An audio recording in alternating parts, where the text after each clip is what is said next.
You're listening to the Sports Scramble Podcast, where four friends serve up a weekly plate of sports with a side of SEC bias. Now, here are your hosts, Chet, Jacob, Wade, and Tyler. Let's go!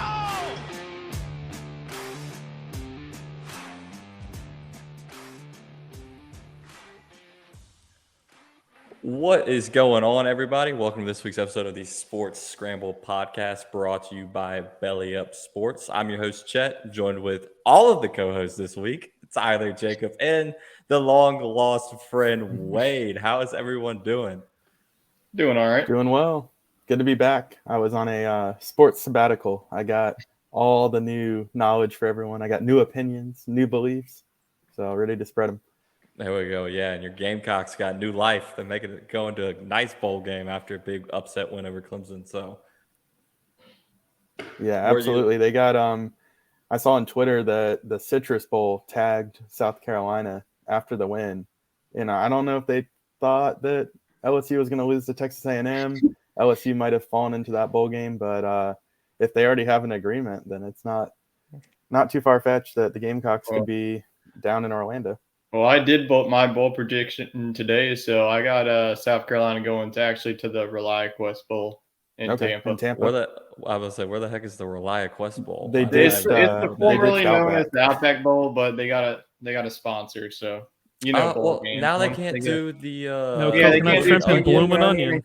Shrimp. That's why I always root for the SEC in that bowl game, because SEC was always blooming onion. Well, and even the coconut shrimp's a much better appetizer value-wise. So I'm surprised. And it was always, the SEC, if they win, which the majority of the time they did, you got some fried onions. Like, woo, whoop-de-doo. There you go. Hey, don't be hating on Let's talk about some free steak, maybe some free ahi tuna appetizer. Nah, man, nothing's better than a whole onion tossed into deep fryer and cut in slices. And then you have a heart attack afterwards. Yeah, really. We got Jacob toting some Penn State gear. He's the only team, well, I guess besides South Carolina, that actually didn't let us down this week. Us LSU fans were heartbroken. Yeah, all my teams let me down, even my fantasy teams. Yeah, it was not a good week for us. Jacob, you were up. Did you go to the game? I know you went to the basketball game. No, I went to the basketball game the night before. I did not go to the game. I started heading back home yesterday around lunchtime, so I did not get a chance to go. The game was at 4:00. Potentially, if the game was earlier in the day, maybe I would have gone. But it was a game I'm glad I wasn't there for, because I would have been pulling my hair out for 3 quarters, because the scoreboard definitely did not play into what happened through the first 3 quarters. So I think I'm just happy to see a new era come in next year. So I'm excited to see what's on the horizon. Yeah, I had the opportunity to go to the LSU Texas A&M game, and I'm glad I did not go either. Yeah, good call. Of course, NASCAR. Neil went, and what happened? We lost. I don't think he broke the curse against Arkansas, because we played terrible against Arkansas. So he texted me broke it. That he left the stadium early, and then we scored, again. And I was like, Neil, why didn't you leave at halftime? Oh man, he's not helping his cause. Yeah. So, but besides that, how was y'all's Thanksgiving? Wade, did you have a good one traveling around the country? I did, yes. I was in South Louisiana, and then up in Dallas over actual Thanksgiving. Good food, good football all weekend. I was really pumped after South Carolina won. I did not watch the LSU game, but I kind of assumed we would win. But I'm not going to let it ruin the weekend. It was good to see the Gamecocks win. And I guess that whole theory about when LSU loses, the Saints win, and vice versa, I guess that theory doesn't count either. So we can lay that one to rest. That streak broke last week. When they both won. Yeah, well, they both lost this week. Saints couldn't really get anything done. I actually want to talk about the Saints. That's just a dumpster fire. Well, we'll get into some NFL games here in a minute. I want to know, Futch, you flew to Pennsylvania last week, and then you drove back yesterday. What went into that? So I had some stuff going on Monday. So my family left town on Saturday and drove up there for Sunday night and spent their time there on Monday. I flew in on Tuesday morning. I left here at a promptly 5:15 in the morning and landed in Pittsburgh, Pennsylvania at 1 o'clock. So it was a long day as it is. It's one of those things, I don't know if you guys feel it, but when you fly and you're changing time zones, it's just exhausting. It's like unless you're going backwards, you feel like a time traveler. The thing is you get on planes and it doesn't matter where you're going, it feels like, but all you're doing is sitting, standing, walking to your next plane, sitting, standing. But it's just physically and mentally exhausting, I feel like. It's just, I don't know if it's just me when I fly, but man, it just I feel you. drains me. I'm coming off 9 hours of driving today, so I'm right there. I was in a swift 17 hours. So he's got you beat there, Wade. I had 6 yesterday. I had 6, so y'all got me. Yeah, Tyler got to stay home. Tyler, did you get any Black Friday shopping and find any good deals? Yeah, I actually used our code on Fanatics to get my dad an early Christmas present. But yeah, I mean, I had a really good Thanksgiving. My sister didn't come until Friday, so we had our main Thanksgiving festivities on Friday. So I spent pretty much the whole weekend, watching sports. I watched the World Cup, USA and England, like we were talking about on Black Friday. That was sucked that they played really well. They got the draw, but I wish we could have got 3 points out of that. Yeah, I'm with you on that one. I mean, now we have to beat Iran or something on Tuesday to go forward. Shouldn't be that hard. Yeah, you would think. You would think, but Iran beat Wales 2-0, so it's going to be harder than you think. 2-0. Tyler's out here talking like he's converted. Football. I'm not Mr. Football. I played soccer TT. for 17 years of my life. He's no longer TT. He's Tay. I just love the video. I like that. I love the video of the fans in the stands, all the USA fans in the stands chanting, "It's called soccer." Yes, I love that. The undershirt, fantastic. Yeah. Tyler mentioned the Fanatics that he did a little early Christmas shopping. You use our link that's right there below, and you use code GIVE2, the number 2. You it gets up to 65% off. I know the Black Friday was like 30% off everything. Yeah, which was a heck of a deal. This one's up to 65% off everything. Yeah, maybe use the code tomorrow and get you some like 35, 40% off. Who knows? I mean, if it's not 35% off, don't tell Fanatics. They might drop us. But use our link right there. Get you, Black Friday, Cyber Monday, it's all kind of meshed into one this year. A lot of companies are doing a lot of online Black Friday stuff, which is nice because then you have the whole weekend to buy stuff. I got all my Christmas shopping out the way. Everything heavily discounted, so we're good to go. Who did get a Christmas present would be the Buffalo Bills winning on a last-second field goal on Thanksgiving. I don't know. Did y'all catch any Thanksgiving football games? Actually did watch 2 of the 3. I wasn't able to watch the Patriots and the Vikings because, like I said, I was going to watch the Egg Bowl after that sorry game that was going on. Good thing I didn't because the Egg Bowl was absolutely insane, especially with the call in the field and the student section throwing things. I mean, going back to last year, things are getting thrown at Lane Kiffin, Tennessee fans and now Ole Miss fans. But yeah. I honestly got to give credit. I feel like really bad about the Lions. Like this was their best chance to finally break the curse of them losing on Thanksgiving. And then of course, Tyler Bass hits a field goal at the end. So Detroit just can't buy a break on Thanksgiving. No, they always are losing it there. They typically are losing to the Packers. And I was shocked to see them play that well against the Bills. And they ended up getting it done. Josh Allen drove him right down the field with his Tommy John elbow and all and just rocked and rolled. So, Futch, your Patriots played a pretty good game against the Vikings. What you think of that? They played an all right game against the Vikings. I don't know. I think there's a lot of miscues with the Patriots offense this year. And it's hard to watch, but I feel like the problem is you got too many young guys on offense. I get maybe 4 or 5 years down the line, the Patriots might have something again. But I think, Mac Jones still needs some developing, as much as I hate to admit it. But, he's... You're not rolling with Zappy? Just straight on into... I don't even know his first name. I just know he says Bailey Zappy, the Zap Attack. Well, Bailey Zappi brings something to the table that Mac Jones doesn't, and that's quickness, because Mac Jones is not very quick. I think Bailey Zappi's a good 1-2 punch for being able to run the ball, get out of the pocket. It's something the Patriots have never had. So I mean, I think it's a good look. I think defense is where the Patriots' money is made. Matthew Judon is by far one of the best edge rushers out there in the league. So I find their defense being very good. If their offense was, I don't know.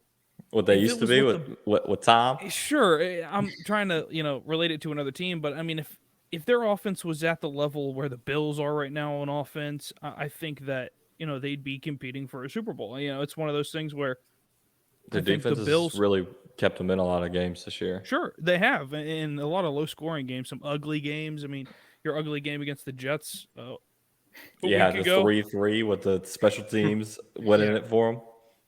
Yeah, I just think Minnesota's a tough place to play. I think you Saints fans know that as well. I mean, it really is a hard place to play. So I think score. I think it's tough. So I think the Vikings are primed for a big playoff run. You did call that preseason. You did say they were going to overtake the Packers, and I think that is absolutely the truth. Safe bet right there. Yeah. I mean, hey, Jacob can call his shots. I mean, it's the ACC, and then looks like this year it's going to be the NFC. I don't know. North Carolina fell off as soon as they gave them a little. Well, Clemson ain't looking too good either, so I don't know. They might win it for the championship. Yeah, they're still playing for the championship. 9-3 now, like LSU. At least, he knew one division at least. Y'all all called me crazy when I said LSU was going to make it to the SEC championship, and look where we're at. But yours was just and to add, I also picked Purdue with the Big Ten West, so I'll take that credit as well. Look at us, and the Giants, and the Giants. Yeah. You mentioned, Jacob, about Tom Brady and the success that he had when he was there. I got a question, and I'll pose it to the Patriots fan, and we'll let the other two chime in. Do you think the Bill Belichick all those years was the reason for the success, or was it actually Tom Brady? Because one of them has left the team, and one of them is doing all right for himself, and the other one is still trying to put together a 8-loss season every year and hasn't made it to the playoffs since he left. So, I mean, what are your thoughts on was it Tom Brady that made them great? Well, I get this question a lot walking around being a Patriots fan, so I'll answer it the same way I normally do, but that is both of them together was a complete duo, and I think that was a complete dynasty duo with both of them there. The right pieces were in place at the time, and all the chips fell in the right spot. And it's kind of the Alabama Nick Saban story, all over again, but for the NFL. So I think it's like a Drew Brees, Sean Payton type of deal. Sure. Didn't have the same amount of success, but yeah. Right. And it's all about relationships. And I think, Bill and Tom really didn't get off to the best relationship when Brady started in New England. So, I mean, it really is a testament to their growth as a team within the organization was great then. So both of them play a huge role in it. Bill wasn't playing on the field. Was Bill calling the shots? Probably not, because he did have good coaching behind him. So he let his coaches do their jobs. Sure, do your job. And that's been the big Patriot mantra for a long time is do your job, and that's what happened. I think Brady deserves a lot of credit for their Super Bowl runs. I really do. Bill, in large part of keeping him level-headed, because I do think Tom got a little off the rail sometimes in New England, and now he's older and wiser, but it also comes with some prices. I think him going to Tampa was a good family move as far as career-wise goes. I don't know about a good family move. He's got no. I think it was good until Tom decided to retire and then come back. They divorces Giselle. Him and Leonardo DiCaprio are going to be running around Tampa together in the offseason chasing after 25-year-old women. So if you're a single guy in Tampa, you better watch out because you got some stiff He needs to chase after 25-year-old wide receivers because Mike Evans looks like toast. There you Well, go. I think I know that's what he why needs to focus on. The one year I try to, get Mike Evans, like every year that Wade gets him, he goes off, and then the one year I draft him, he sucks. I'm stuck with him in a dynasty league. I'm going to take him to the grave. I think the problem with it though is Brady should have retired after they won their last Super Bowl in Tampa, Yep. And I think Giselle knew that, and he kept playing and kept coming back. Let Kyle Trask take over that offense already. Come on. He's the future. I mean, it's Kyle Trask's the way to go. We saw what he did at Florida. Yeah, no. Well, so did your answer, Tom Brady, was key to the Patriots' success? Sure. Okay. That's what I figured you were going to say. Is the continued success going to be because of Bill Belichick? Yes. But Belichick's a defensive guy, so I mean, like you see the defense is still cooking. Yeah, because he's got his crazy son leading them over there. He's looking at mullet, man. Crazy. But I mean, they haven't fallen off the face of the earth. No. I mean, they had the Cam Newton experiment that was pretty bad, but I mean, they found some talent in Jones, and if Jones isn't the guy, Zappy looks pretty good. So I mean, chin up, Jacob. I think the Patriots are in good shape. Their defense is scoring points, and they're in a lot better. Still have the Jets and the Dolphins twice a year. They're in a lot better shape than the Saints. I can give you that. They're not called the Saints right now. They're called the Aints. We're back to the trash bag days. Exactly. Justin Jefferson looks great for the Vikings on the other side of that game. We'll ask our fantasy expert. Can attest to that. Yes, and I can attest to him in my other leagues. Fantasy expert Tyler, is Justin Jefferson the new Cooper Kupp, Jonathan Taylor, Derek, the must draft number one next year? I guess I should ask Wade that since he's probably going to finish last in our league. Yeah. Actually, well, I don't know. I'm getting down there again too. I mean, if Wade picks up a win, we'll have a 3-way tie with last place. Yeah. See, Wade. Okay, I'm in first place in 2 of my leagues, and then I'm in second to last in the other 2. I was in first place in one of my other leagues until Justin Fields decided to, decap or dislocate his shoulder, and then Travis Etienne didn't play. Joe Mixon didn't play. Okay, Travis did play. He just got hurt. Wait, that's worse. I was thinking that you were going to refer to yourself in the third person and impart some knowledge on us there real quick. No. Yeah, I interrupt you. Go ahead, Wade. Let's I just wanted no. I had to identify in third person so that the viewers understood, that I am an expert in some capacities, and in other rooms they would laugh me out the room. But if you think about it, it's a law of averages. I can't have 4 undefeated teams. That engineering degree coming out. Because I mean, like, I got to be rooting for some players and then rooting against others. And sometimes they hurt me, sometimes they help me. When you're in so many different leagues, it's like, oh yeah, like I have Justin Jefferson in one of my leagues, and I was playing Jacob. I was like, yeah, he's going off, he's catching touchdowns, and I look at the game with me and Jacob, and I'm like, oh, great, I'm getting beat by 40 because Justin Jefferson's having a day. But I mean, he's got to be the consensus number 1 pick next year. I think he probably was this year. I tried to get a little cute and go with Jamar because I just thought the chemistry with Joe and Jamar was there, and I thought Kirk Cousins would be good, but not at the level he is now. But Jefferson just is the most dynamic because he played in the slot at LSU, but he transitioned to the outside better than anybody in the league. Yeah. So I just think he's really dynamic, a lot like Cooper Kupp, where you can put him anywhere. I think Jamar, he can play every position that receivers play, but the route tree's pretty much going to be a deep shot for him. And Jamar's got a lot of competition over there in Cincinnati too, with T. Higgins and Tyler Boyd. I mean, it works for them as a team, but for fantasy purposes, I mean, I think Jamar's definitely like a wide receiver number 1. If you have the opportunity to take him in the end of first round, maybe grab him. You could probably grab him second round next year. But with the injuries that he's had this year, he was supposed to play today, and they're holding him out again. I mean, that's fantasy. People get hurt. It's just life. But I mean, Jefferson has just been like, he was a little slow there in the beginning. I know it took a few games, but then it was just like boom, boom. It's like he's putting up 30 points every week. So, he can go up and get it. He can get it in the slot. I mean, it's just consistency, and wide receivers sometimes don't give you that. He just drops back and says, F it. JJ's down there. Just chunks it. He's going to catch it somewhere. Well, it goes back to, I think the legacy of the Minnesota Vikings comes into play at some point because, the last great wide receiver for the Vikings was Randy Moss. I thought you were And going I to say think Stephon Diggs. no. Stephon Diggs Diggs is has going to have grown into his prime now that he's in Buffalo. Definitely. He'll have way more success in Buffalo. But I think that if Justin Jefferson stays with Minnesota for long term, and it seems like Minnesota is going to put the chips in to keep him there every year. Shoot, I would. He's your offense. Sure. And I think if he's there and has continued success with a quarterback and Kirk Cousins is playing at this level or close to it for the next, 4 or 5 years, I think that Justin Jefferson could break a lot of Randy Moss's records in Minnesota. He's already doing it right now. Well, sure, and he has started that already. So Kirk Cousins is 34 years old, which quarterback-wise is probably like middle of pack. I mean, yeah, you got a bunch of younger guys running it right now. But Tyler, since the other two kind of answered the Jay Jetta's first-round pick, absolute.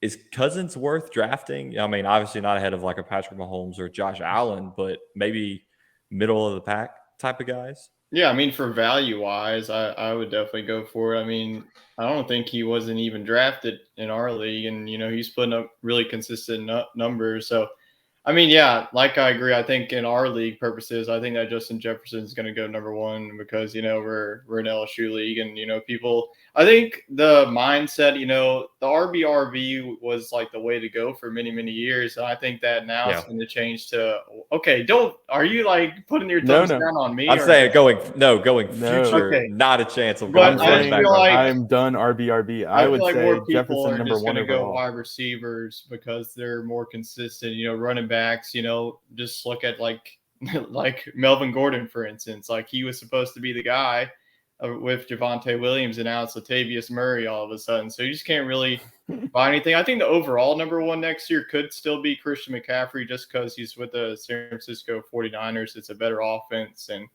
he's always, getting the preseason hype. But I feel like Justin Jefferson is going to be the guy going into next year. I even said that he was going to be the guy going into this season. But, another question you can pose, now that we're looking at fantasy, like who do you think is the biggest bust in the first round? I mean, he's picking it up now, but I would have said Jonathan Taylor 2 weeks ago would have been the biggest bust in history of first-round picks because he was Could hurt. We even go to Alvin Kamara? I mean, I think Kamara puts up decent numbers.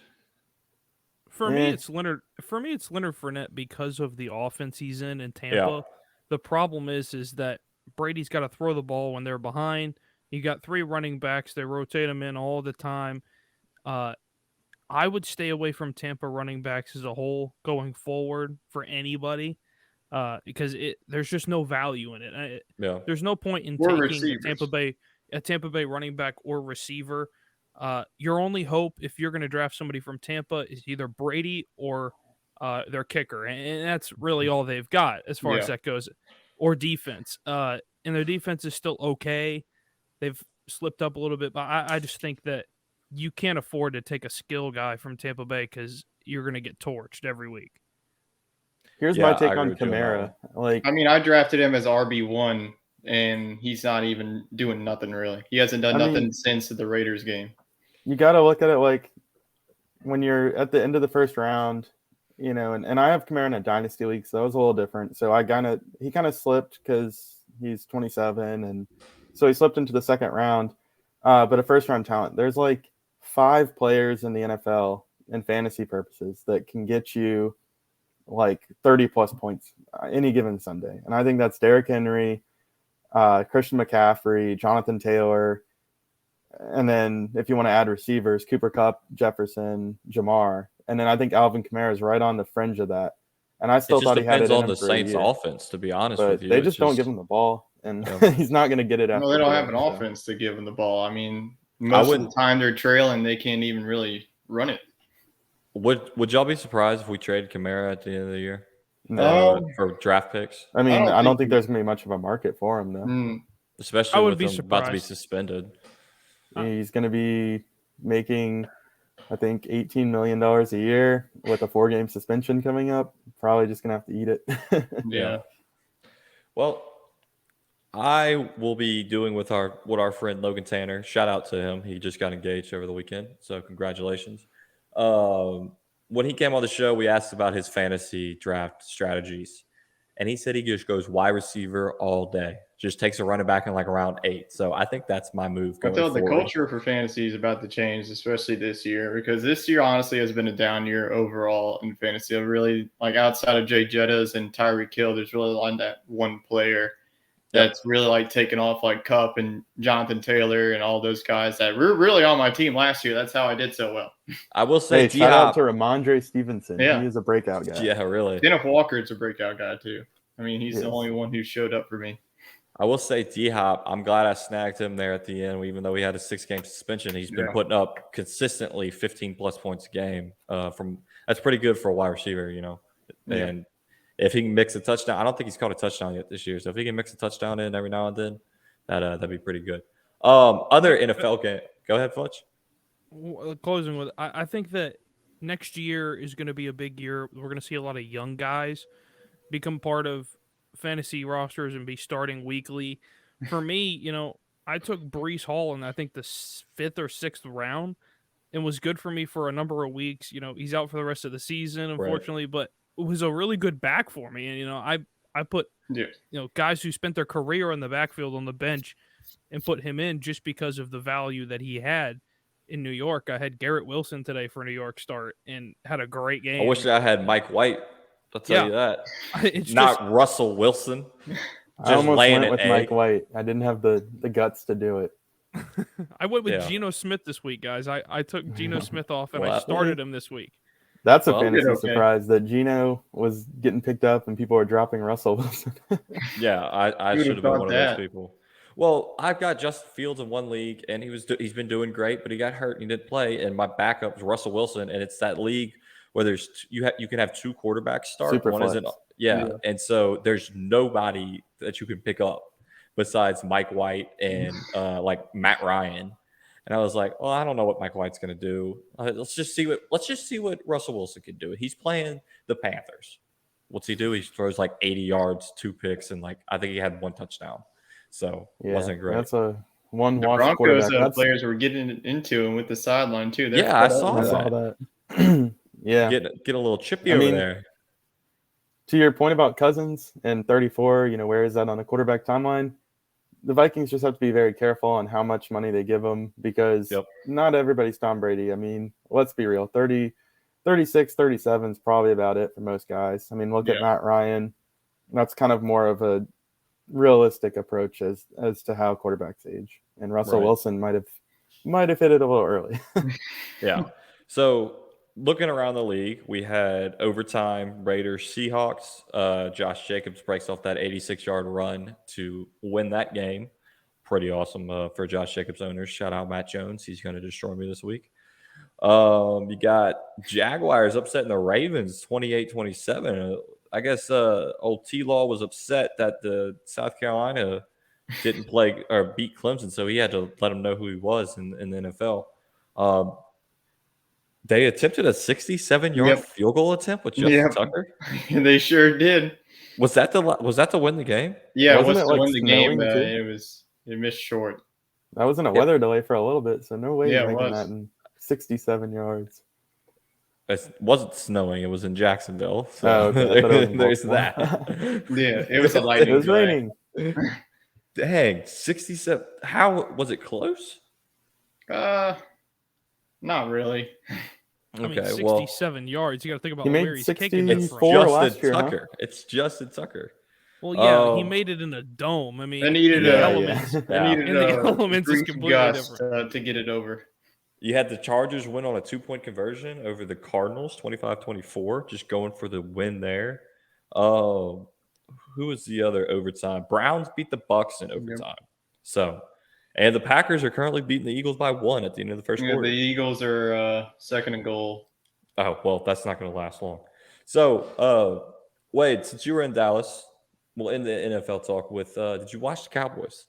I did. I was one of the record-setting crowd. It was the most watched regular season game in NFL history. I saw that. Actually. That's crazy, especially mid Thanksgiving Day. I mean, perfect time for it. Cowboys are a popular team, though, so I can see it.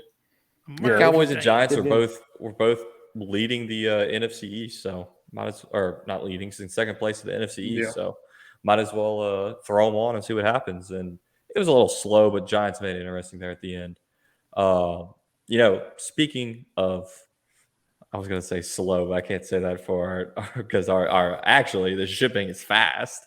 If you go on down to Yeti, while you don't want to be slow and miss out on the Black Friday Cyber Monday there it is. deals, Good there job. you go. They got some stuff going on where if you spend like $200, I think it is, you get some free Yeti tumblers. But if you use our link, go on over there, you get free shipping on orders over $50, which if you're buying a cooler, it's going to be over $50. It's quality stuff. I actually had a Yeti cooler in my truck driving back from Mississippi here to Houston. 6 hours, had some frozen deer jerky. Guess what? Got here, still frozen. So head on over to Yeti, use our link, take advantage of those Black Friday deals and see what you can get. All right. The moment you've all been waiting for. We started with the NFL. I think we're going to start doing that now because that gets the clicks. Everybody likes the NFL talk. College football time.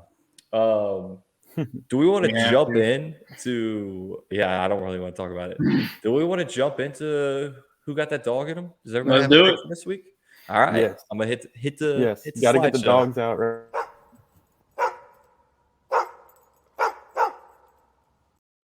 Is that Nelly?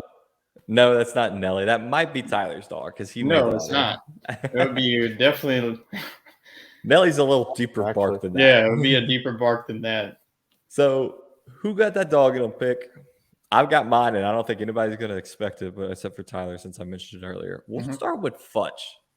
You look like you're trying to put it together right now. Okay, we'll start with Tyler. Tyler, who you got? Who got that dog? All right. Well, I'm going to go to the game here. I'm going to go with J.J. McCarthy. He's got that dog in him for this week. Do we need to refer to our TikTok about McCarthy? Yes. Pull it up. Get the receipts because I told Fudge all our very first TikTok to come.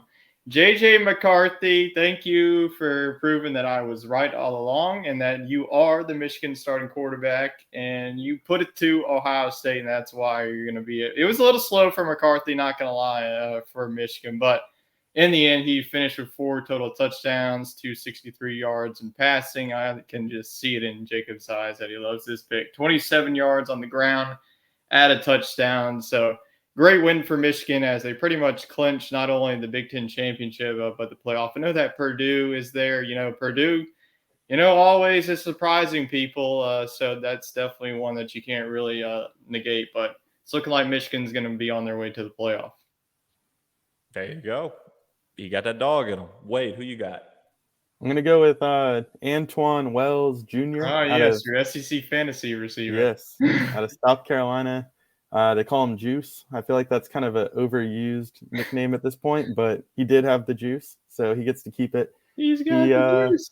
He got off to a slow start, but I think he had like 160 yards receiving for the second straight week. So making Spencer Rattler look good and getting South Carolina 2 critical upsets, getting the program out there. So I think he's a transfer, so definitely a good move to come to Columbia and play for the Garnet and Black. Yeah, and not go play for the orange and purple. My pick for who got that dog in them is in that game, but it's a group of players. It's the South Carolina special teams. Yes. They played lights out. Their punter, Ty Kroger, put it. I think he pinned him within the 20, like he 5 averaged or 6 53 times. yards a punt. It was insane. I mean, it was crazy. And then, of course, just ship him to Carolina, and he can be the new punter for the Panthers. There you go. The Panthers already do have South Carolina's old punter. Yes. It's a punter factory. There you go. Well, then I don't know where you former Gamecocks. So the most pivotal moment of the game was that punt. South Carolina's giving it back to Clemson. There's like 2.5 minutes left, and they force the dude breaks a tackle. He's got some blockers, and boom, he's hit hard. Ball comes out. South Carolina jumps on it, and that's all she wrote, folks. So my pick is the South Carolina special teams. Neil's hopping in here. He says Caleb Williams. Definitely. Yeah, he definitely has taken over the Heisman race. That's for sure. Yep. for sure. I think he's probably a lock for the Heisman. I don't like how he paints his nails, but he is a dog. It is what it is. You got to do what you got to do. For me, I'm going to stay in the Pac-12 as Neil did. I'm going to go with the team as a whole, and that's the Oregon State Beavers holding on for the upset win at home against Oregon. Making Chet look good. Comeback. The dog making three of us look good. The dog move. Oregon State scores 21 unanswered to win the game at home 38-34. That's crazy. Insane. That was wild. They got a big stop on defense. I think that was potentially the Pac-12 game of the year right there, just because of how they finished the game out. Yeah, that was. I was a little worried with that upset pick when I looked in. Oregon was up on them big. I was like, "Not me, boys, not me." He rolled. Hey, I was the lone duck on that one. I see what you did there. So, but hey, those you, are our you picks. Picked up some other wins that we'll talk about. I had a good Tuesday. week of picks. Yep. Yeah, you could catch Wade's picks on Tuesday for SEC talk. He had a few good upset. You'll picks see there. if he's on the bottom or the top of the standings. I don't even know where I'm at. I know I throw some pretty wild picks, so I'm not sure where I'll be at. But our Who Got That Dog in Him segment is brought to you by our friends over at Buffalo Bayou Brewing Company. I was cracking them open watching all these football games this weekend. So if you're in the Houston area, in H-Town, you need to head on over to Buffalo Bayou Brewing Company. Best beer, best views of the city. Futch, there's some talks of you possibly coming for a Grizzlies-Rockets game here in the future. We'll definitely go get some drinks there. Maybe if Futch comes, the other two hooligans can come and we can do another rematch for our golf game. So who knows? But I haven't even touched a golf club in probably since the match. Perfect. You should come visit. You know what? Crazy enough, Tyler, neither have I. God. Your boy's been playing once a week. Normally, Chet versus everyone. I played twice this past week. I actually had my first eagle on a hole that Wade couldn't. He did. He FaceTimed me. I can validate it. It did happen. He drove the green on this hole. Tricky little short par 4. Well, I say short. I mean, it was like 315 yards. Yeah, short. No, I'm not going to say that, but definitely not short. Hey, I mean, you drove 315. You just had that downward slope at City Park to make it 250. Well, Wade put it on the green and then missed the eagle putt. And then did you make the birdie putt or did you miss I made the birdie putt with your dad in my ear telling me I was going to leave it short. Well, I drove about a foot to the right of the green, had about a 45-foot putt down a big hill breaker, and I said, you know what, let's just get it close. I didn't even worry about chipping it because the place we played at, the greens are so fast. And I just putted it. I putted it, and I just raised my putter, and I walked it in like Tiger, and that sucker dropped, and I was like, boom, there we go. So Chet's got the dog in him. Yes, I got the dog in him for this. Personal dog in him.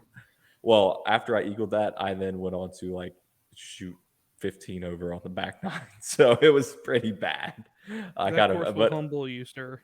Yes, it does every time. I have never broken 90 at that course, so that's the hard part there. Did you have a camera on you? No, I didn't. I should have just had my dad video every shot there. But like I said, our Who Got That Dog in Them picks are brought to you by our friends over at Buffalo Bayou Brewing Company. We'll be there soon when all the guys coming into town. We'll probably get our live show going. If we can figure out a good weekend, maybe have some fun sports. If there are those sports, we'll just get up there and shoot the bird and rock and roll. So free beer and free food. Can't beat that. All right. You mentioned upset picks, Tyler. Might as well just roll into our upset picks. Oh, geez. So the picks last week that we had, Tyler had Mississippi State over Ole Miss, which was correct. I had Oregon State over Oregon, which was correct. Wade had South Carolina over Clemson, which was correct. And then Fudge let us down with Notre Dame over USC, which was wrong. It was very close. The worst one, though. Our guest pick. Cameron wanted to make some moves, make some splashes. Vandy had a chance. He made a big one. He made a big one. Vanderbilt over Tennessee.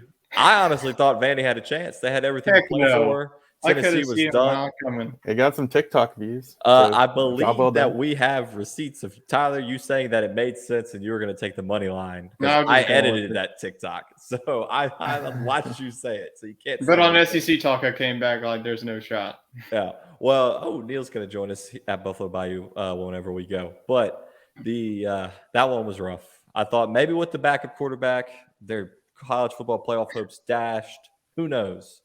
No, didn't happen. So 3-5, pretty good. I was in Knoxville Saturday night when they were playing against Vandy in Vandy.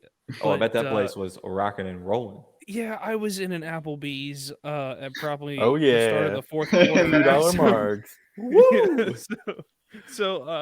Yeah, I was in an Applebee's at the start of the fourth quarter, and it was covered in Tennessee fans. And I said, Tennessee "Oh Orange. my God, what have I gotten into?" Did you do some shots with the Tennessee fans? It was 56-0, and they're in there, and of course they're running it the whole way back, and they're all yelling and screaming, and I'm like, "Okay, Did guys, they play Rocky please Top sit through the down." speakers? No, thank Jesus. But no, I was really like, I'm like, sit down. You're playing Vandy. I get they won 2 games in a row, but you're winning 56-0. Just go sit down and enjoy your beer and have a good time. Look, if it's 56-0, I'm just going home at that point. Enjoy your $2 margaritas. Maybe take a few whiskey shots and just stop watching. Like, this man was like running around with the whole like high-fiving everybody and everything. I'm like, this guy has been doing the rounds the entire game. Like, it is 56. I'm like, calm down, man. It's just, and the thing about it is they're so excited that they win, but yet they've lost to an unranked South Carolina, and they've lost previously unranked South Carolina. Previously, and a really good Georgia team. So I just feel like Tennessee fans need to chill out a little bit. It's could they backdoor their way into the playoff though with South Carolina's recent success? No, there is no 0% chance. What if Southern Cal loses? No, TCU loses? We'll get into. I already put the 2 teams that I think could backdoor in. It sure isn't Alabama. You couldn't take Alabama over Tennessee. No, it is Alabama, one of them. No. You got to put Tennessee before Bama.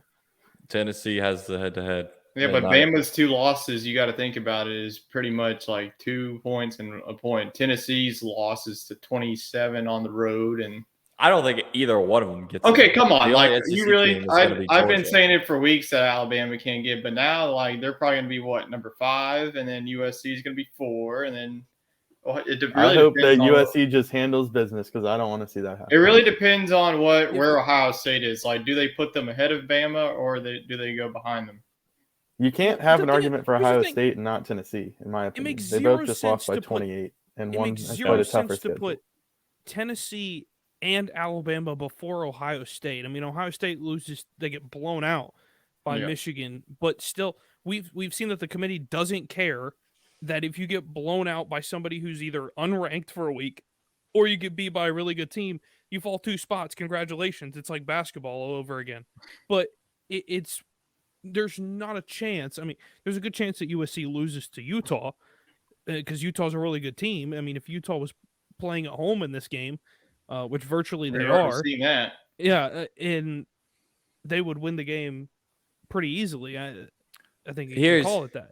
But the problem is they would you cannot at all think about the fact that Tennessee or Alabama are going to leapfrog Ohio State at any point because neither of them play another game until the bowl games. I think Clemson wins the ACC championship.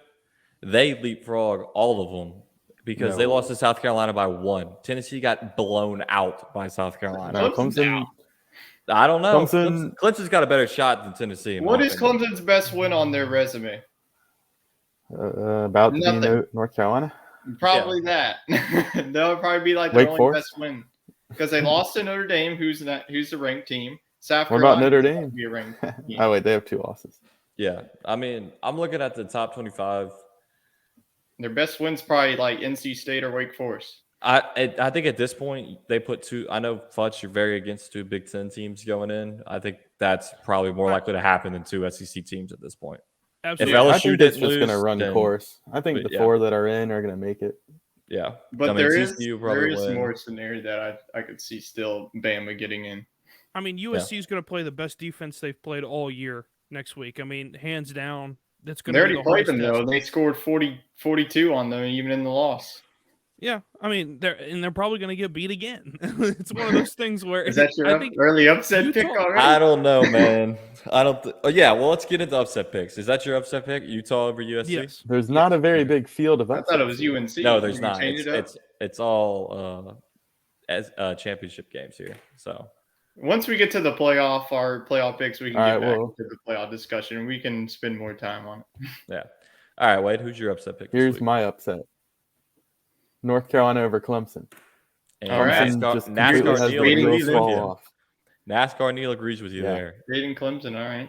All right, Tyler. I mean, UNC's got a very high-powered offense, and Drake May is less likely to make the mistakes that Spencer Rattler did, and Clemson still let him beat him. So I just think that if they play a clean game and can get the 40 points, they'll win. Okay. Okay. Tyler? I'm going to go to the Battle of the Purple. I think K-State beats TCU this weekend in Arlington. We saw it in game number 1. I mean, K-State controlled this game for half. They were up 20-13 going into the half, and then TCU. So I think that K-State's defense, it's always tough to beat a team twice, especially, coming back like that. So I think that K-State will be ready. I think their offense is very legit. This can be a defensive battle. So I think that they're going to want to, end the Big 12's hopes of TCU getting in. So give me K-State to take the Big 12 championship. And like Wade said, since there's not many upset picks to choose, I'm rolling with LSU over Georgia. They look terrible against Texas A&M. So we're taking an upset sampler here. We're picking every conference game. There's not really any other ones that make sense, unless you want to go UCF over Tulane. I was hoping Tulane would not be the favorite, so I can go with Tulane. Now, I was thinking of going Troy, but Troy's a 10-point favorite, so I couldn't do that. Yeah, I'm going with Tulane's winning, and they're making it to the Cotton Bowl, and they will beat – well, I don't know if they'll beat Alabama, but they might. Yeah. I haven't seen Tulane versus Penn State actually in the Cotton. Okay. That'd be a good game. Yeah. I mean, I'm just going to go with LSU because I go with them every week. Who knows? We'll see. It'd be true LSU fashion to win the SEC championship, and it mean absolutely nothing for that would crush my soul. We get a good bowl game. We get to the Sugar Bowl. If they get to the Sugar Bowl and get a rematch with probably K-State or TCU, one of those. I'm just hoping Jaden Daniels can actually walk. He's in a boot.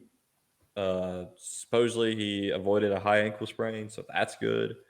But of course he gets hurt on a weird 2-point conversion, or he should have kicked an extra point. So no one's going with Purdue. Who's Purdue play? Michigan? Not a shot, dude. I didn't see. That's how bad that is. I didn't even know who they were playing.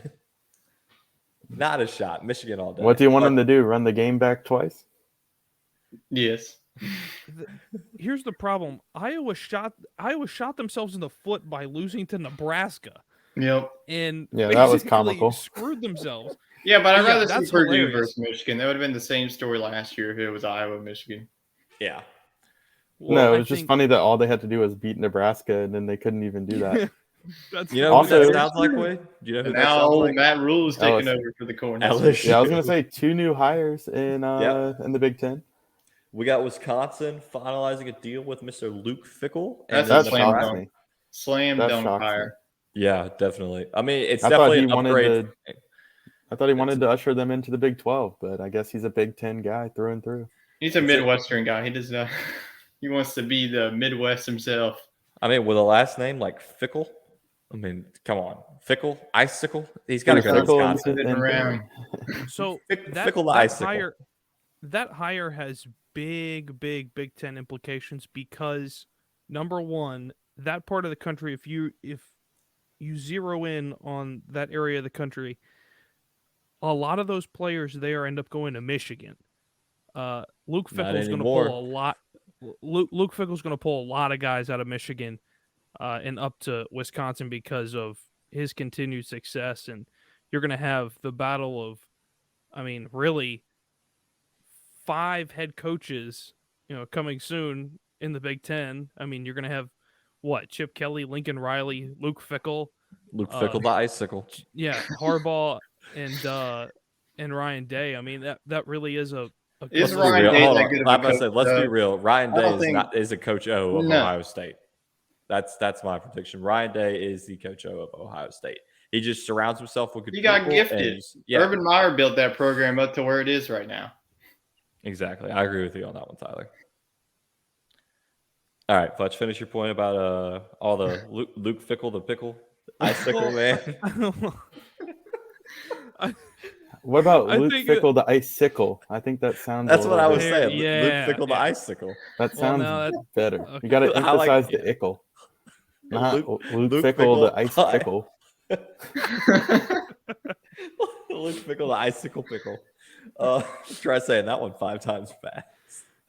Okay. I think that Luke Fickell can have a lot of success in the Big Ten. I think he had a chance to move out of Cincinnati and didn't take it. I think he had the Notre Dame job, man. Yeah. This is a big break. I think that he was holding out for a big Power 5 offer, and he got it. I think this is a really good opportunity to finally. Wisconsin might actually have some offense, guys. If you can believe it, Wisconsin might be. They'll still have defense, that's for sure. Especially if they hold on to Jim Leonard. Yeah, I mean, if it wasn't, I thought he was going to get the job. If it wasn't for UCLA and USC, I think that. You said what? I said the icicle pickle man might clean house. Who knows? He will clean. He will. He will. So, another coach that y'all just mentioned, Matt Rule, over there to Nebraska. Do you think he has success in college again?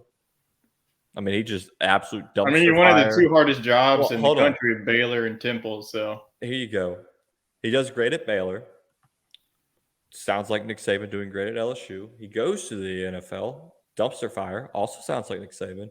Then comes back to coach, I guess Nebraska. You're saying Nebraska is going to be the next Bama. Is Nebraska the next Alabama? No way. Nope. Wisconsin's already ahead of them right now. Just of this hire. I think Luke Fickell is like the slam dunk already. It doesn't matter what Auburn does. Luke Fickell is like the slam dunk of this offseason. Nebraska is going to be begging to go back to the Big 12 by the time that USC and they're going to want to go to the American at this rate. I don't know. I think, yeah, I kind of agree with you. Matt Rule's probably done. I don't know. It's a wait and see for that. I mean, he has a good hire. I just don't think that the program has that ceiling. Yeah, I agree with you on that. They don't have the recruiting. It's not the 90s and 80s anymore. You mentioned Auburn, Tyler. Hugh Freeze. It was supposed to be a done deal last night. Haven't heard anything. Maybe he was calling up too many prostitutes. Well, the way that Liberty lost 52-6, that's what happened. Cadillac had his chance. If Cadillac Williams beats Alabama last night, do you think that he's the next coach? He'll still, but they might have buyer's remorse on Hugh Freeze, and they might be talking him down a little bit because he lost by like they got 50 destroyed. Yesterday. Yeah, 42-7 to New Mexico State. He's not even going to make a bowl. Yeah, well, he probably, he was the players didn't care. He's gone. He's probably not even coaching at that point. I think it's pretty much a done deal. So, yeah, that's a good hire. I mean, Auburn's going to have an offense, that's for sure. We'll see if they'll have a defense. I would have loved to see Lane Kiffin go there after all this stuff happening on social media, him calling out that reporter and everything. It would have just been hilarious if he was like, he still could. Yeah, it's not a done deal. I mean, well, I think they just inked an extension. Yeah. Or started extension talks. Yeah, it's an 8-year deal. Do you like that deal, Tyler? Yeah, I mean, I think that it's the right guy. I mean, for Ole Miss, I mean, he just needs to get a defensive. Well, he had a defensive coordinator, and then he left for Texas A&M. So, I think it's the right hire. I mean, going to Auburn, I feel like a lot of us saw it as a lateral move. I mean, Auburn does have more, but I feel like as a program right now, Ole Miss and Auburn are pretty much even. So, I like it. I mean, if Hugh Freeze goes to Auburn, I think that Auburn's future is going to be bright as well because, I mean, he was able to have success against Alabama. That's really what you want at Auburn, is to beat your rival in the Iron Bowl. Yeah, that's true. I will say him staying at Ole Miss makes a little more sense recruiting-wise because, I mean, you're competing with Mississippi State, but Mississippi State's not on the level of Alabama is if you were to go to Auburn. Yeah, but you just lost to the Egg Bowl. And people, if you lose the Egg Bowl, they're going to start going to the State. Well, all he cares about is transfers. Game. Yeah, he just goes for the transfers. I mean, that's his biggest thing, transfer to the SIP. You think Zach Evans regrets his transfer? He's the backup running back at Ole Miss, and TCU is going to be in the playoff. Yeah, probably. I would regret it at this point. Not a lot of NIL opportunity in Oxford, I feel like, but maybe in Fort Worth. There's a lot. Yeah, of a little bit of a bigger. You can go get on with an oil company over there in Fort Worth. I had a point that I was going to say. Jimbo Fisher. Do you think he kind of saves his job after last night? I don't think he was going to get fired anyways. That's a lot of money you got to pay off. Helps the talking season. Helps him make his rounds during the alumni talks and recruiting. So that was a good win for him. He can sell it on potential. That was the potential of this team the whole year, and they figured it out week 12. I don't know why they weren't starting that freshman quarterback all season. I mean, he just tore up our defense. We'll talk about it for a second. LSU's defense came out and laid an egg. They just looked like all they were doing was getting ready to play Georgia. So H.A. Muhammad tore us up, that's for sure. Yeah, Mr. Moose. He was almost my dog of the week, but I wasn't going to pick him just because he played for Texas A&M. We'll probably see H.A. in the NFL draft come April because that man's going to get selected, especially in round 3 or 2. He's going to be the next star running back. I was surprised. I think his performance yesterday is probably what boosted his draft stock. I mean, he could have just easily hung it up and said, "Nah, I'm hurt, going to the draft." That's why we pick guys like that in SEC fantasy. Those who it was good to see him out there, like not throwing in the towel. So absolutely, I'll give him that. Yep. Futch's Penn State Nittany Lions finish off the regular season at 10-2, destroy Michigan State. They didn't cover though, so by a half point. Did you see Sean Clifford was talking to his teammates? He's like, we got to score again. We got to cover.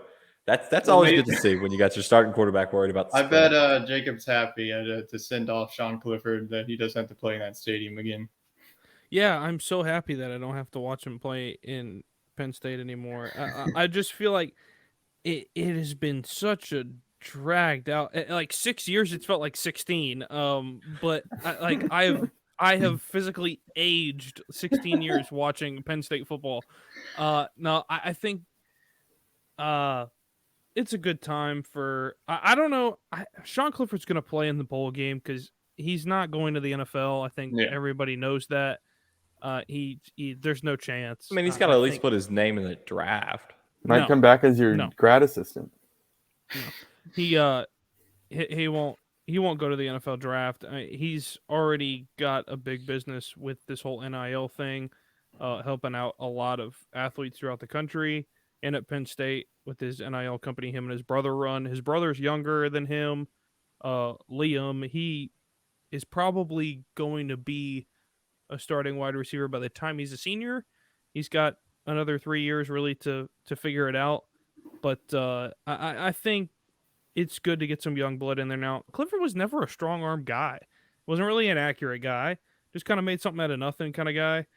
And I think Drew Aller is going to be a really good piece for Penn State. And I think you've got a lot of good – you got arguably the best running back tandem in the country in the backfield. They're putting out numbers that Todd Gurley and his back with him and Sony Michel that they were putting up. It's just unbelievable. With the Georgia history. Yeah, unbelievable numbers. You can ask Aaron Murray. I got it.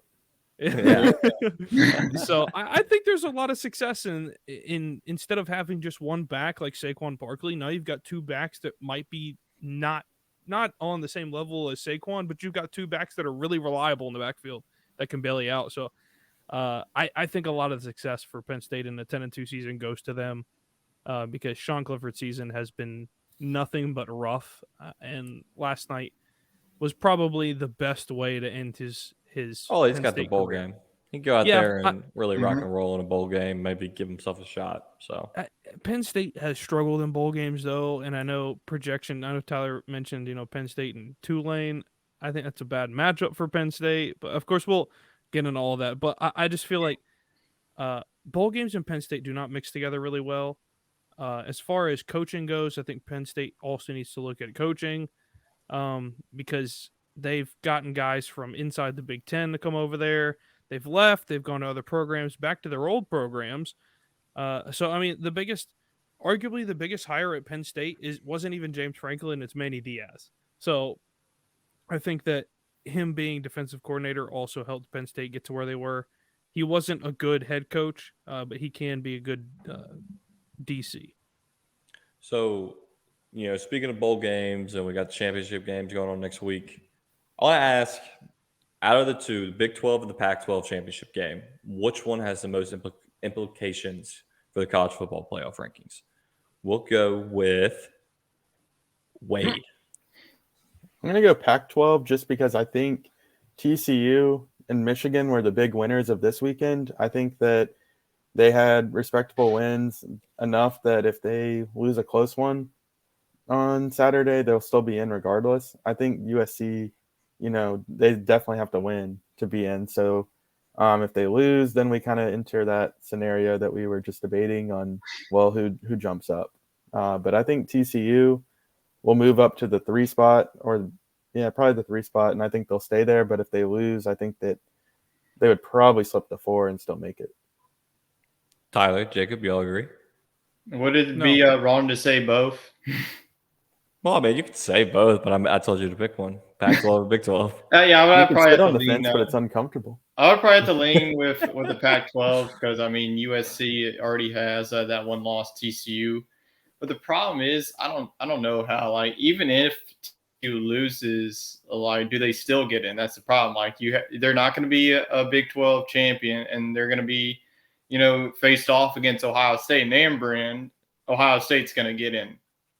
Yeah. It's just going to be simple as that. Depends on the score. I feel like you got to put it more, like, obviously, it's like a 50-50 split. I see, like, the Pac-12, and I feel like both of them have the biggest playoff implications.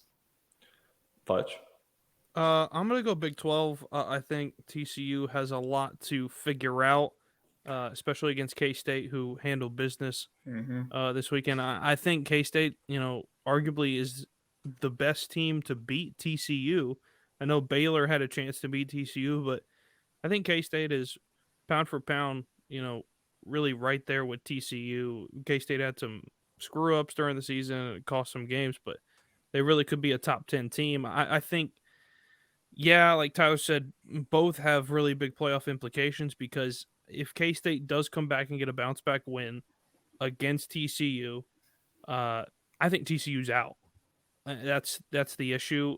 If you lose to, if you go the whole season, you've already beat them once, and you lose to them in a Big 12 championship game.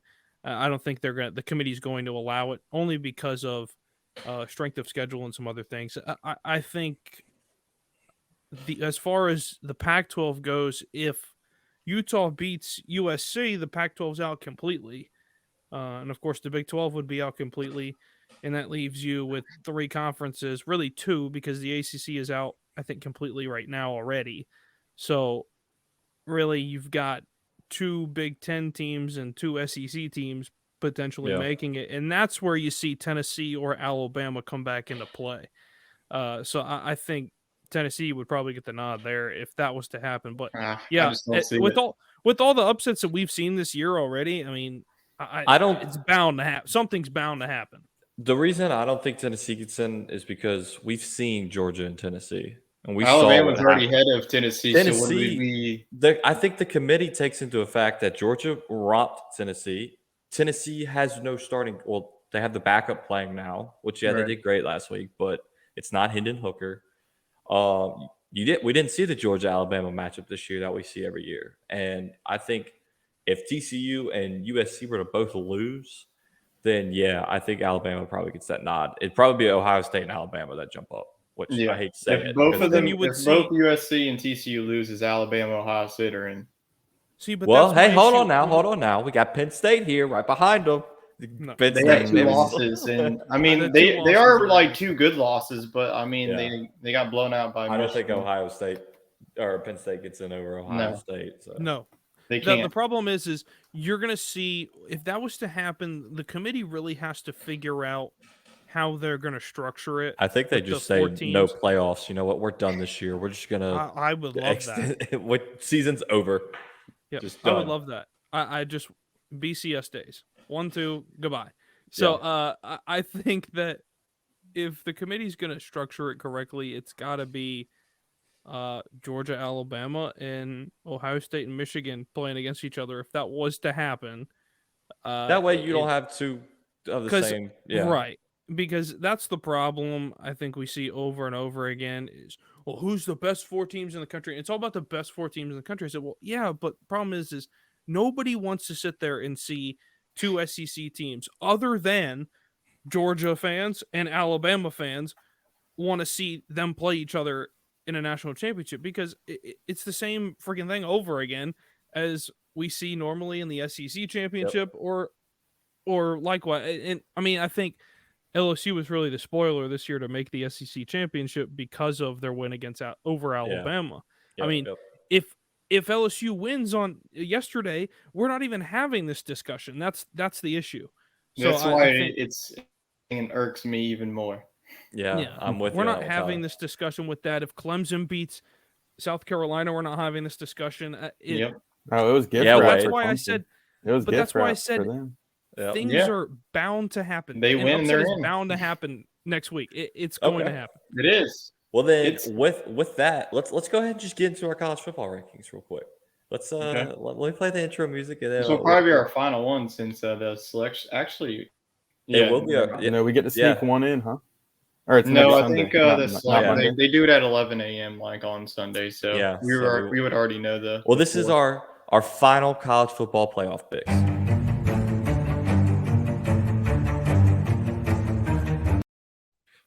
Okay. Yeah. The little. Oh, Wade hasn't seen this yet.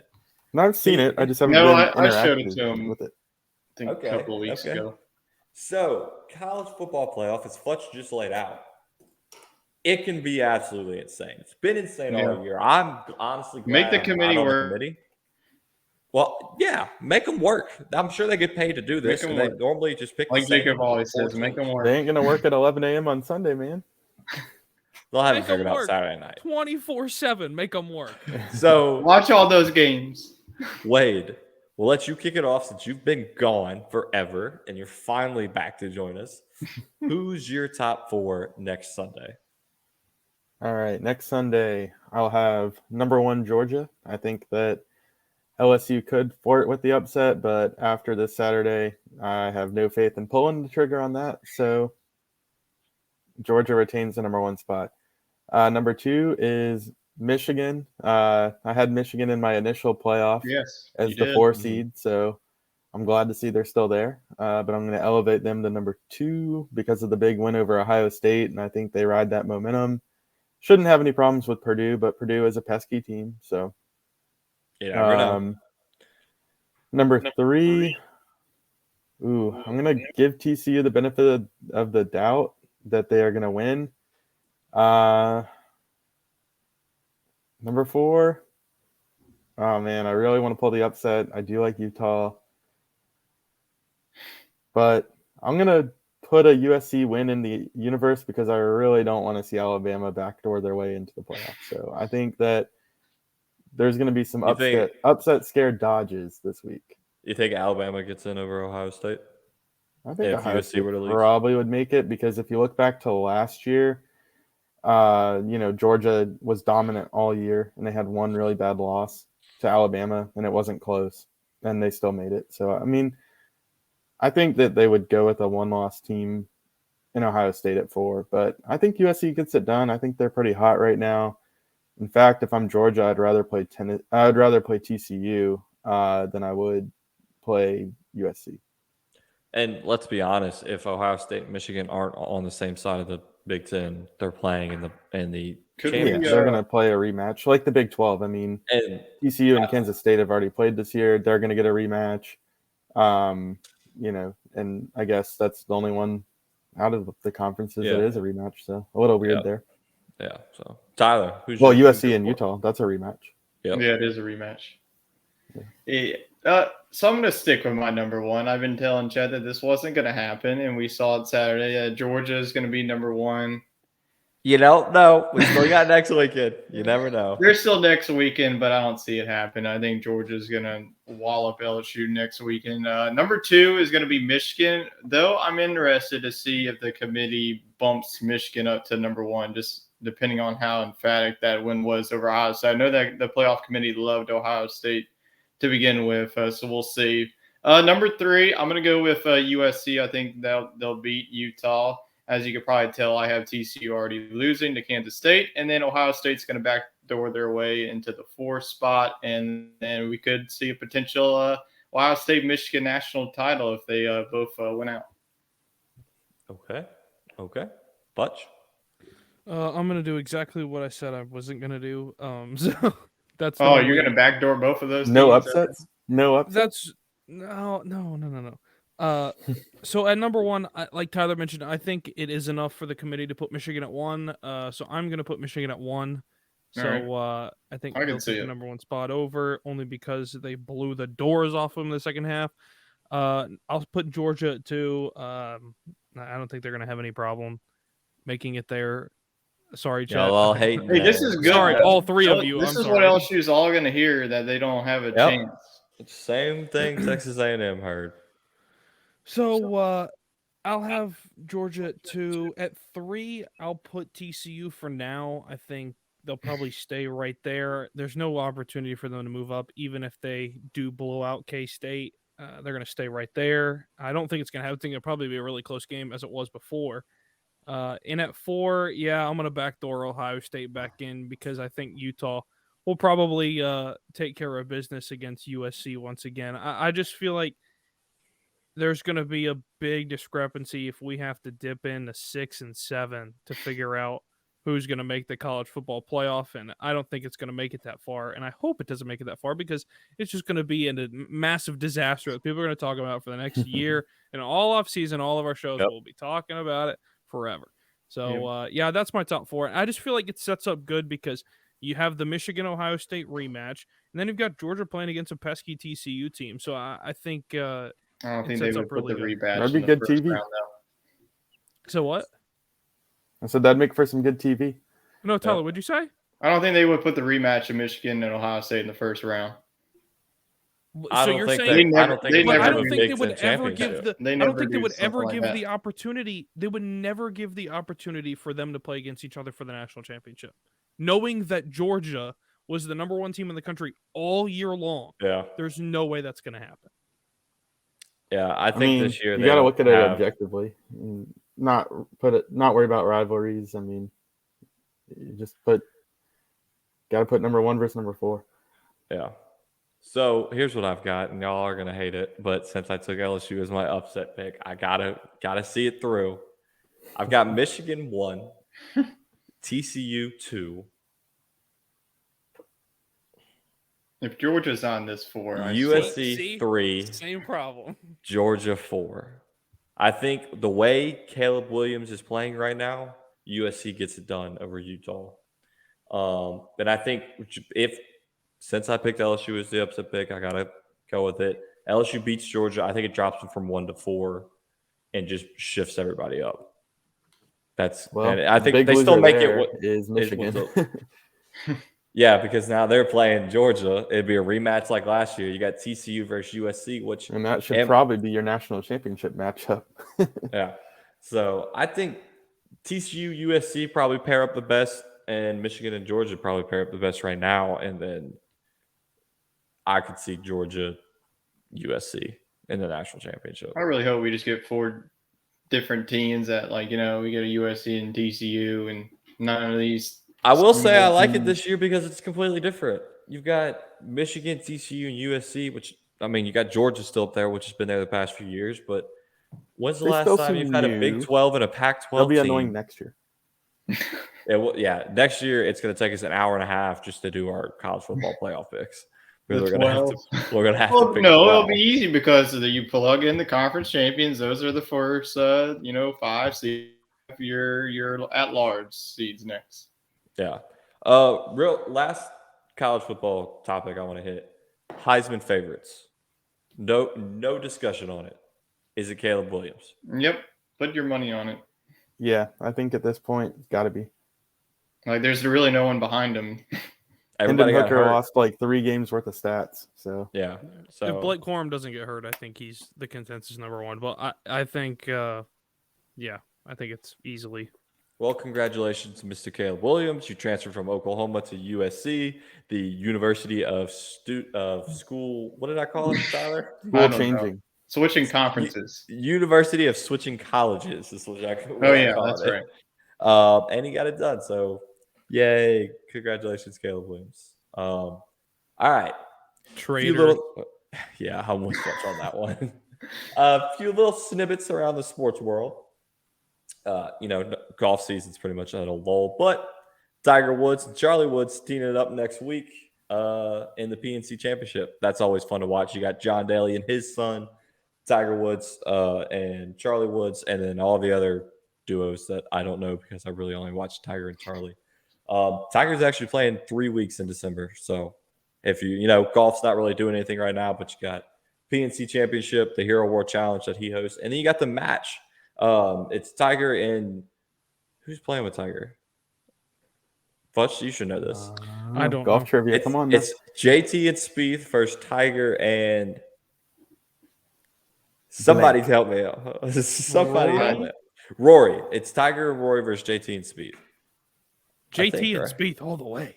Yeah, I mean they just got yeah. But it's hard not to go with the greatest golf player of all time. So,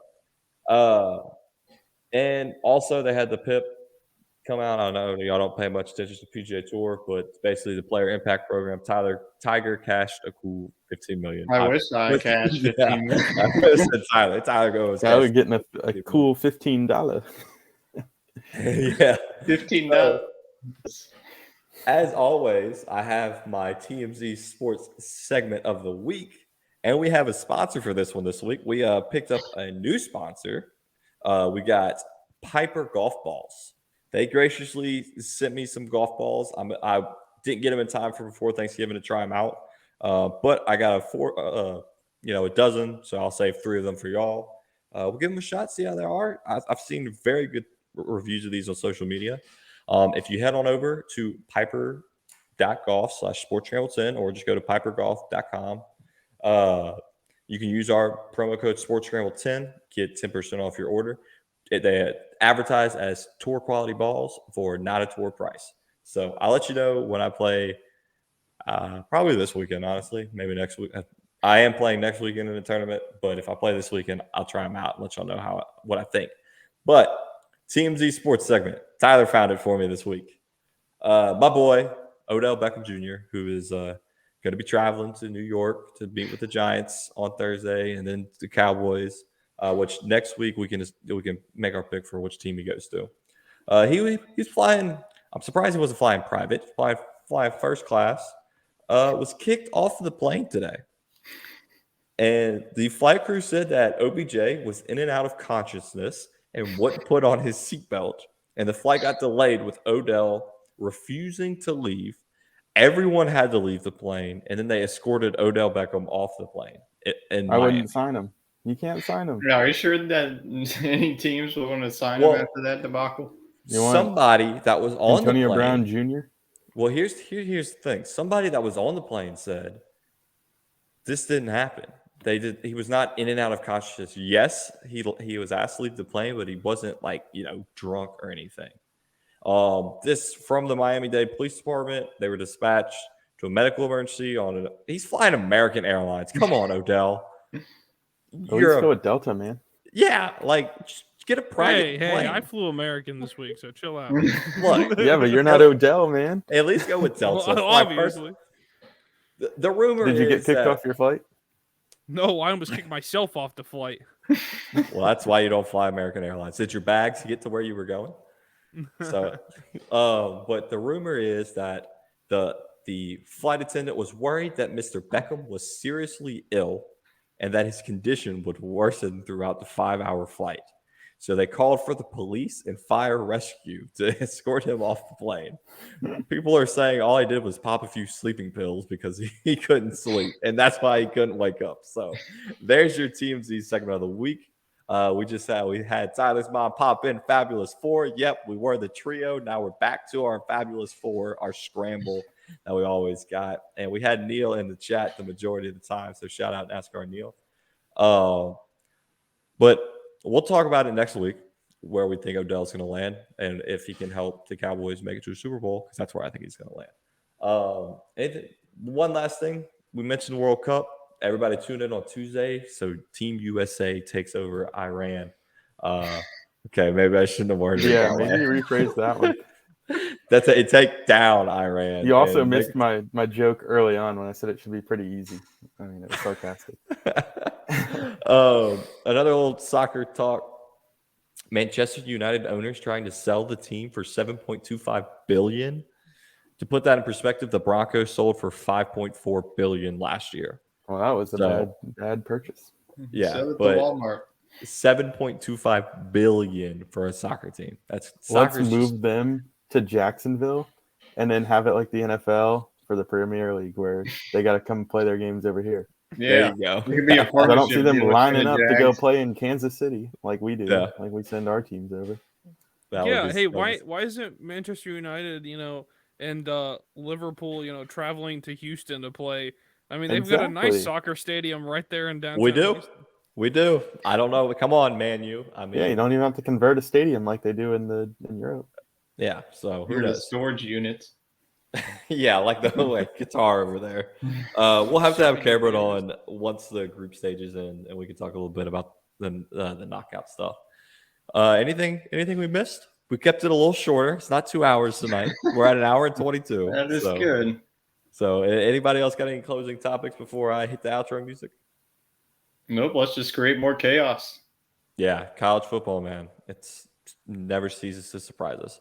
So, well, we appreciate everybody tuning in. We are Sports Scramble live every Sunday night. Tomorrow afternoon, you can tune in to College Football Coast to Coast. And Tuesday night, SEC Talk. They're going to have, what you got? Not tomorrow, Futch? Are we changing it up again? No, we're on for tomorroh. It's going to be interesting, though, to talk about what's going to happen. We're not tomorrow. Nope, not tomorrow. The Pels play Thunder at home. Oh, okay. Well, I guess Tuesday it'll be another doubleheader.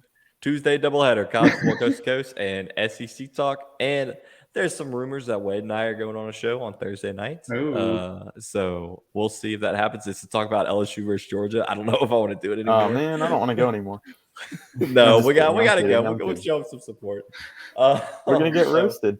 You can't talk about the conference championship game. It is what it is.